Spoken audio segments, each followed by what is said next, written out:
बेटा, कमरे में बेड पर बहरी इंतजार कर रही है और तुम बैठ के दारू पी रहे हो? बेटा, आज तुम्हारी सुहागरात है। सुहागरात के दिन ये सब नहीं करते। जाओ सुहागरात मनाओ। पिताजी, आपके कहने पर जबरदस्ती उस अंधी लड़की से मैंने शादी किया है और आप चाहते हैं कि उसके साथ सुहागरात मनाऊं? हमारी जिंदगी के कोई मतलब नहीं है, सब बात आपके कहने पे चलूं? वैसे भी हमारे कहीं जाने का मूड नहीं है और ना सुहागरात मनाने का। आपको इतना फिक्र है ना, तो खुद जाके सुहागरात मना लीजिए। बदतमीज! चुप, एकदम चुप। पूरे दिन उन ठल्ले दोस्तों के साथ घूमते रहते हो, दारू पीते हो, सिगरेट पीते हो, एक पैसा नहीं कमाते हो। तुम्हारा छोटा भाई मंटू बाहर रख के पढ़ाई करता है। जानते हो उसके पढ़ाई में कितना खर्चा आता है? महीने का 30 से 40 हजार रुपया। मैं जितना सेवन करके रखा था ना, वो सब खत्म हो गया। न तुम कमाते हो ना मैं कमाता हूँ। मैं तुम्हारे अंधी लड़की से शादी इसलिए करवाया, मुझे दहेज में 20 लाख रुपया मिले। जानते हो बेटा, अगर मुझे दहेज नहीं मिला होता तो कुछ दिनों में मंटू को पढ़ाई छुड़ा के घर बुलाना पड़ता। फिर हम तीनों बैठ के भीख मांगते। भीख तुम्हारे बलिदान की वजह से कम से कम तुम्हारा छोटा भाई पढ़ लिख के अच्छी नौकरी तो कर लेगा, सारे संकट दूर हो जाएगी। बेटा, मैंने बहुत दूर का सोचकर तुम्हारी शादी इस अंधी लड़की से करवाई। बेटा, वैसे भी बहू सिर्फ आंख से अंधी है, बाकी चीजों में कोई चीज की कमी नहीं है। जाओ बेटा, अब स्वागत बनाओ, जाओ। अबे संभाल के जा।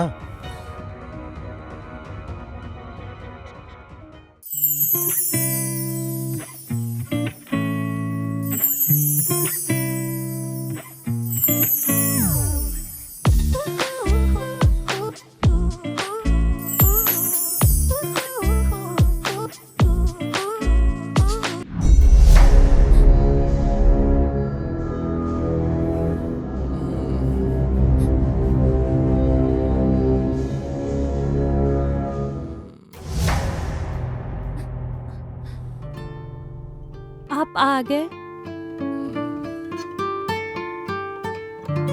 हाँ। आप ठीक तो है ना?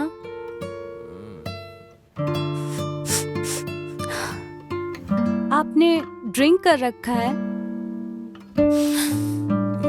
कोई बात नहीं हितेश, मैं समझ सकती हूँ।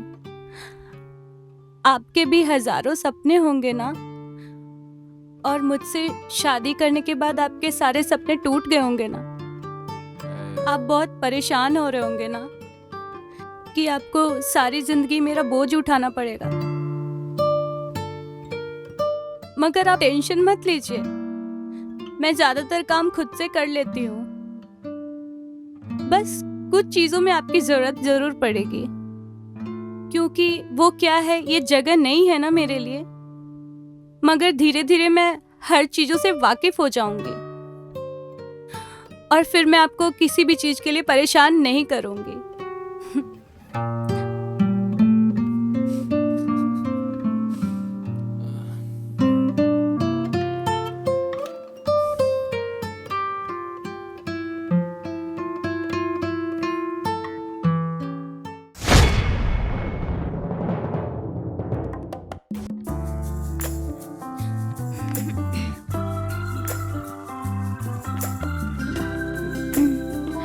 हितेश,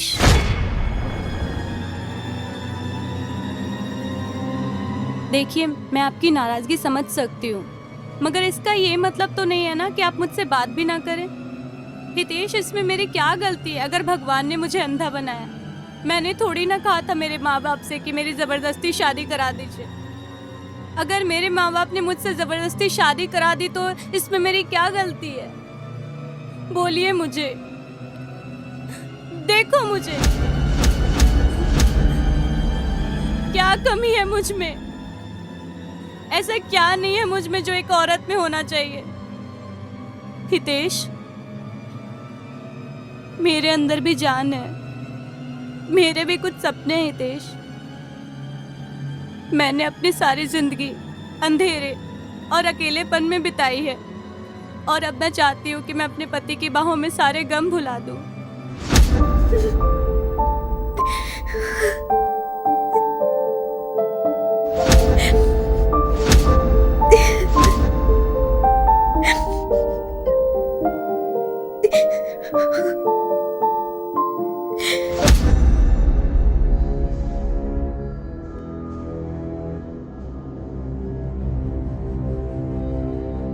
हितेश, इधर आओ।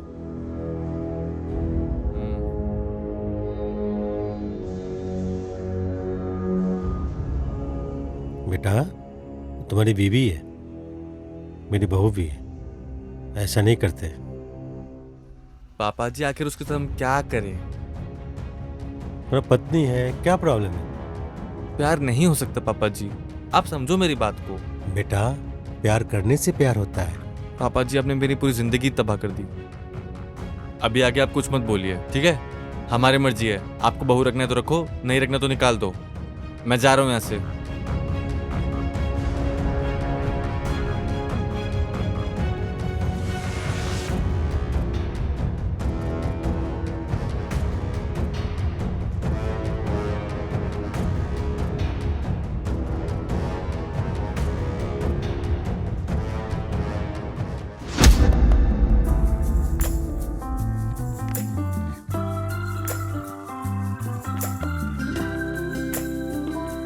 बाबूजी, चाय। अरे बेटा, मुझे बुला लिया होता, मैं आ जाता। आओ जाओ, आओ जरा बैठो, ठीक से। हाँ बाबूजी, मुझे पता है सासू माँ को इस घर से गए हुए और इस दुनिया से गए हुए काफी वक्त बीत गया है। तब से आप लोग खुद से अपना ध्यान रखते हैं। बाबूजी, आप सारी चिंता छोड़ दीजिए, अब मैं आ गई हूँ ना। मैं आप सबका बहुत ध्यान रखूंगी, वो भी हर तरीके से। मैं अंधी हूँ तो क्या हुआ, मैं ना मन की आंखों से देख सकती हूँ। तो बस अब आप हर तरह की चिंता से मुक्त हो जाइए बाबूजी, क्योंकि आपकी वजह से ही तो मैं इस घर में आई हूँ ना।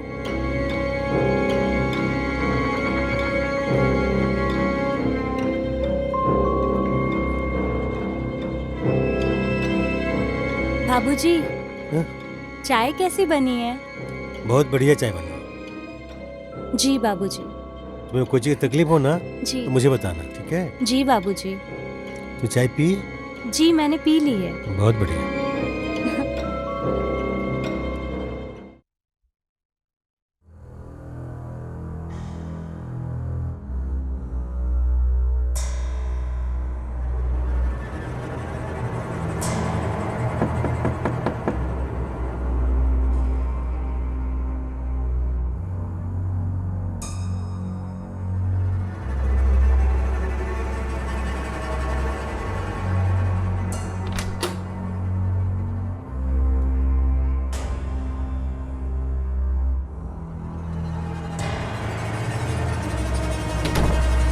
बेटा, आ गया तुम? हाँ। अरे उधर कहाँ चले बेटा, इधर आओ, इधर बैठो बैठो बैठो।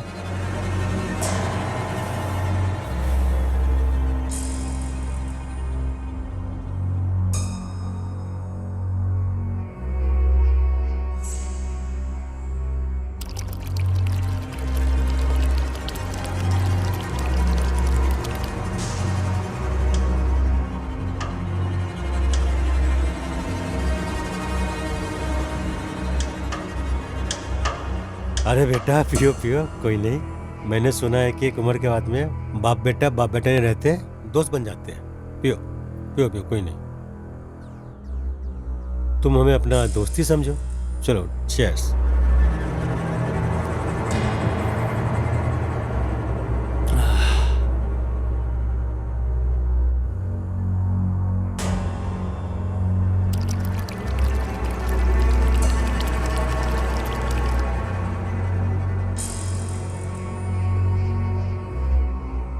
लो बेटा, तुम भाभी के साथ बहुत गलत कर रहे हो। जो तुम कर रहे हो ना, अच्छा नहीं कर रहे हो। गलत तो बाबूजी आपने किया है, उस अंधे से हमारी शादी करा के। अरे कैसे बात करे बेटा, वो तुम्हारी पत्नी है। तो क्या करे, उस अंधी को पूरी जिंदगी धोए? हमसे नहीं होगा बाबूजी। बाबूजी आप ही लेके आए हैं तो आप ही लेके जाएंगे।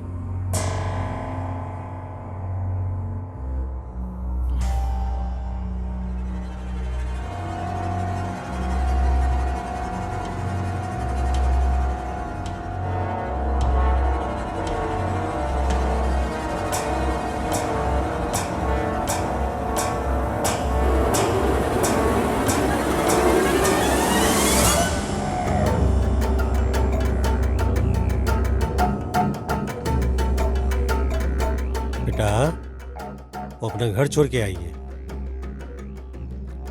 अपना फर्ज बनता है उसको खुश रखे।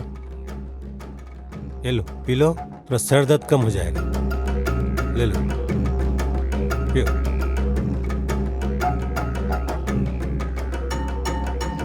बाबूजी, आपने मेरे साथ बहुत गलत किया है। हम उनसे कोई संबंध नहीं रखेंगे।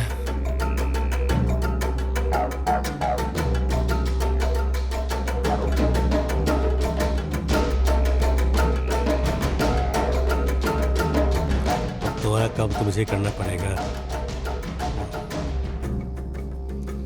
इतनी अच्छी वेला के दिया, कदर नहीं करते उसको। मैं कुछ करता हूँ।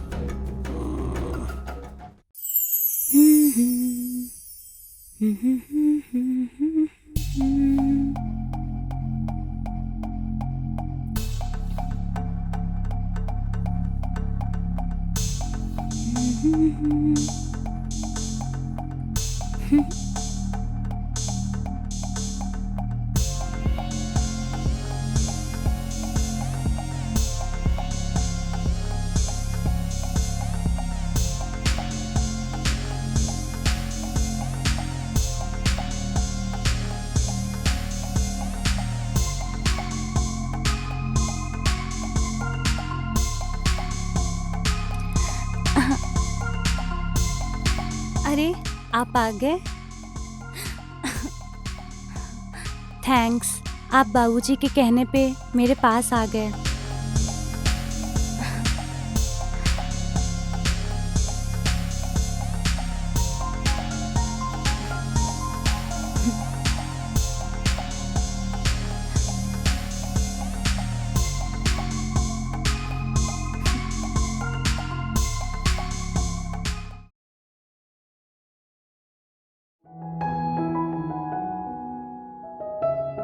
बाबूजी प्रणाम, मैं तो आ गया। अरे मंटू बेटा, हाँ आजा आजा।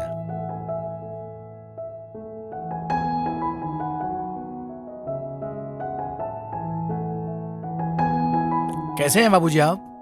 कैसी है आपकी तबीयत? बढ़िया हूँ। अचानक? बस बाबूजी, मेरे कॉलेज का 6 दिन की छुट्टी हो गई ना, इसके लिए घूमने आ गया। और वैसे भी भैया के शादी में मैं नहीं आ पाया था, तो मैंने सोचा कि चलो भैया से मिल लेंगे और नई नवेली भाभी से भी मिल लेंगे हम।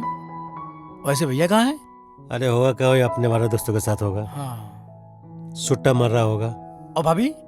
भाभी हाँ। अंदर है, जा अच्छा मिल लो। अच्छा, आता हूँ बाबूजी।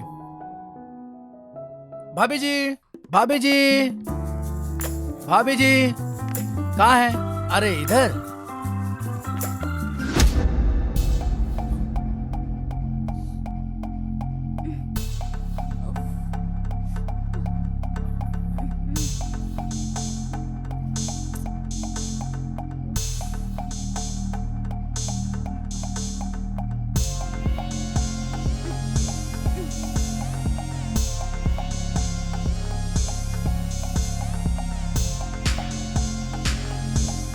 अरे आप आ गए क्या? हितेश, जरा ये मेरी डोरी बांधने में हेल्प कर दीजिए ना।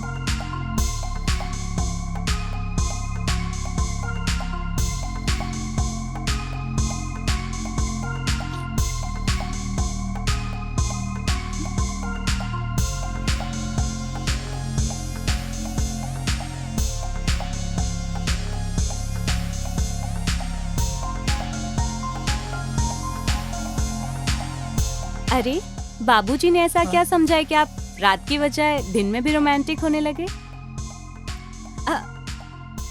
अरे तुम हट क्यों गए? मैंने जाने को तो नहीं कहा ना।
स्नेहा, ये क्या जबरदस्ती है?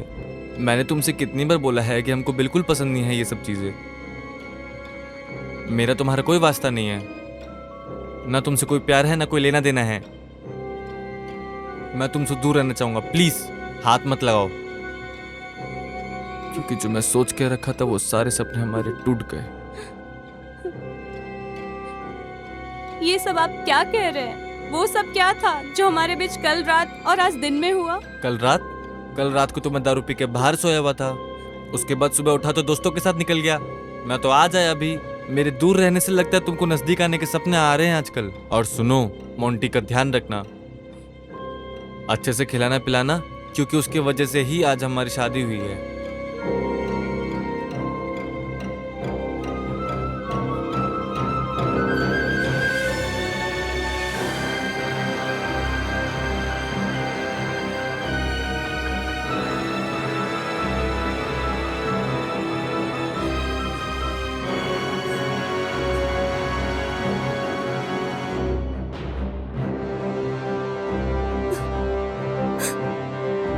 कुछ तकलीफ हो ना? कल रात को तो मैं दारू पी के बाहर सोया हुआ था। उसके बाद सुबह उठा तो दोस्तों के साथ निकल गया। बाबूजी ने तो ऐसा आज क्या आया समझा अभी। कि आप रात की बजाय दिन में भी रोमांटिक होने कल रात लगे? को मैं बाबूजी ने दारू पी के ऐसा क्या बाहर सोया समझा हुआ कि था। आप रात की उसके बाद बजाय सुबह उठा तो दिन में भी दोस्तों के साथ रोमांटिक निकल होने गया। लगे? मैं तो आज आया अभी।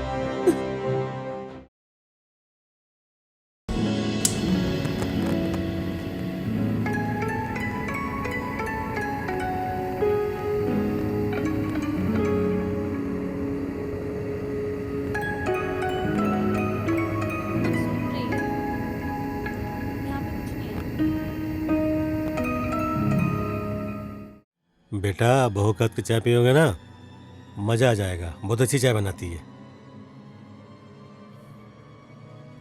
बाबूजी, आप दोनों को एक साथ में देखकर बहुत खुशी हुई।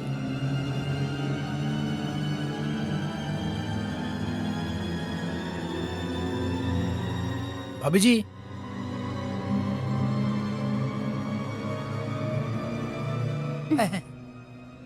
भाभी जी, बाबूजी आपकी चाय का ना बड़ा ही तारीफ कर रहे थे।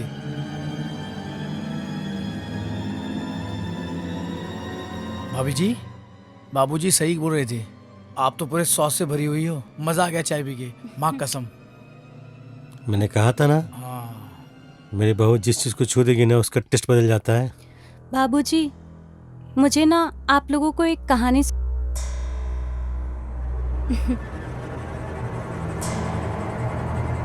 आओ कहानी सुनो, बैठ के सुनो। आ जाओ, बैठ जाओ। एक लड़की जन्म लेती है। सबने कहा बहुत खूबसूरत है, लेकिन अफसोस भगवान ने उसे खूबसूरत तो बनाया, लेकिन उसकी आंखें छीन ली। पर जैसे जैसे वो बड़ी होते गई, पूरी दुनिया उसे अंधी कहने लगी, पर वो खामोश रहती थी क्योंकि उसे भगवान के न्याय पे भरोसा था। वह जानती थी भगवान जो करता है अच्छे के लिए करता है। और धीरे धीरे वक्त बीतता गया, लड़की बड़ी होती गई और अपनी पूरी जिंदगी अंधेरे में ही गुजार दी, लेकिन कभी किसी से कोई शिकायत नहीं की। फिर माँ बाप शादी के लिए बहुत परेशान थे। किसी अंधी से कौन करेगा शादी? हर किसी ने शादी से इनकार कर दिया। अंत में उस लड़की के माँ बाप ने अपनी सारी जमीन जायदाद बेचकर उसकी शादी करा दी। उसे लगा शायद अब उसके भाग्य बदल जाएंगे। मुझे जानने वाला मेरा पति होगा जो मेरे अंधेरी दुनिया में एक आस बनकर लौटेगा। लेकिन उस लड़की को कहाँ पता था कि उसकी किस्मत भी उसके आंखों की तरह ही अंधी है। पति पैसों के लिए शादी तो कर लिया, लेकिन कभी पति धर्म नहीं निभा पाया। एक ससुर जिसे बाप बनकर सहारा देना चाहिए था, वह बाप बनकर सर पर नहीं, आदमखोर भेड़िया बनकर सीने पर हाथ रखा। एक देवर जिसे छोटे भाई बनकर सुख दुख पूछना था, उसने भी अंधी होने का फायदा उठाया। और आप लोगों को पता है इस कहानी का अंत क्या हुआ? वह अंधी लड़की जिसने अपनी पूरी जिंदगी कष्ट से बिताने के बाद ससुराल में खुशियां पाने का सपना देखा, उसने उन दोनों की चाय में जहर मिला दिया। क्या? और हमेशा के लिए उनका काम ही खत्म कर दिया।